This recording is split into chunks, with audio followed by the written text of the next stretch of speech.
Weziweredde ssaawa 10 ez'olweggulo okubala obululu mu bifo awalonderwa ow'enjawulo okutandise mu Omoro County okulonda okujjuza ekifo ky'omubaka wa Paalamenti ow'ekitundu kino we kubadde.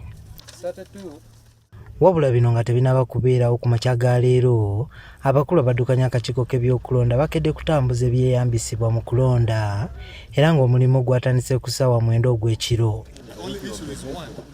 Weziweredde ssaawa emu abantu babadde batandise okulonda mu bifo ebitali bimu. Mu kulondoola ebyokulonda akulira oludda oluvuganya mu Paalamenti Mathias Mpuuga bw'atuuse ku Pit Polling Station asanze waliwo ebyokulonda ayamba ku bantu okulonda kino ng'akiwakanyizza era ng'akibuulidde ssentebe w'akakiiko k'ebyokulonda Simon Byabakama. Naye ensonga gye tusanze wano ng'omu ku bakozi b'akakiiko k'ebyokulonda ayagala kwerekera kumpi buli muntu alaye kyalonda mu baafu nga yeekweka mu ky'okuba nti amulagira engeri gy'azingamu akapapula.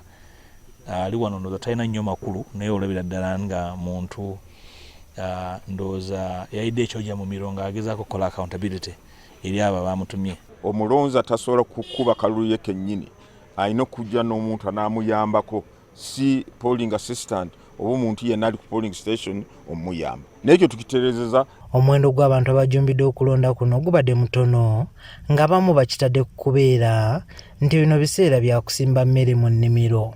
Okugenda kulima, okugenda mu ndimiro zaabwe, newekingiza sikinyalikiza bulijjo bw'ogenda mu constituency ez'ebyalo bwe batyo wekibeera okujja kufa ab'ekibuga abatalina ebyokukola bingi nnyo. Bino nga bigenda mu maaso, ab'ebyokwerinda baliko abantu be bakutte.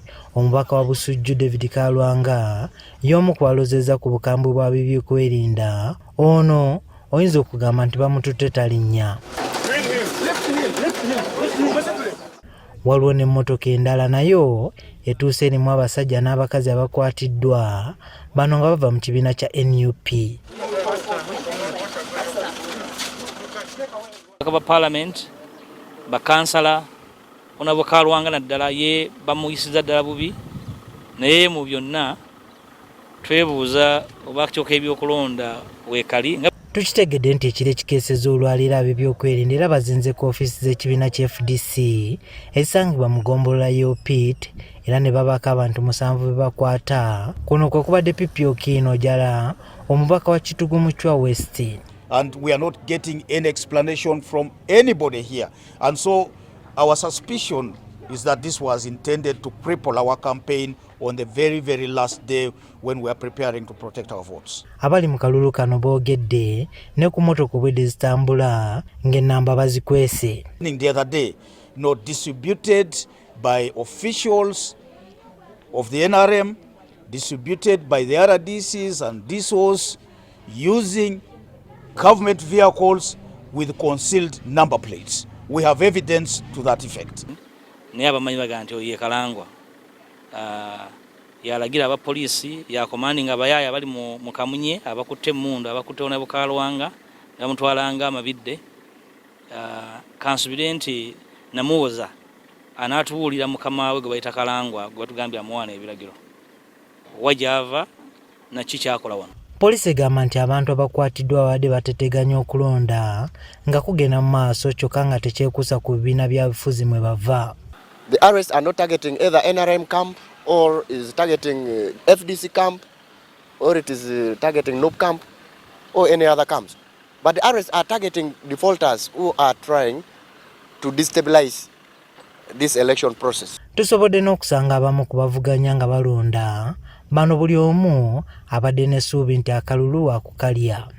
There's no doubt that I'm not going to win this case, this election. I'm going to win the election. I'll accept what the Omoro people decide.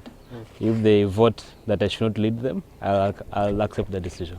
Kyokka boogedde ne ku mivuyo egirabikidde mu kalulu kano. Naye wano we basinga okukozesa because this is a cosmopolitan area. I've been receiving so many arrests, which is now taking place. Fairing of voters. Kikulu nnyo nti ebintu bitambula mu mirembe, abantu bakakamu nga bwe kirina okubeera. Wetujjidde ku mpewo ng'obululu butandise okutuuka, akakiiko k'ebyokulonda we kagenda okugattira era kalangirire ebyenkomeredde bivudde mu kalulu kano. abavuganya bali 6. Okujjuza ekifo kino kyaddirira yali omubaka w'ekitundu kino Jacob Oulanyah okufa ate nga yalina sipiika wa paalamenti. Juma Kiria, NTV, Omoro.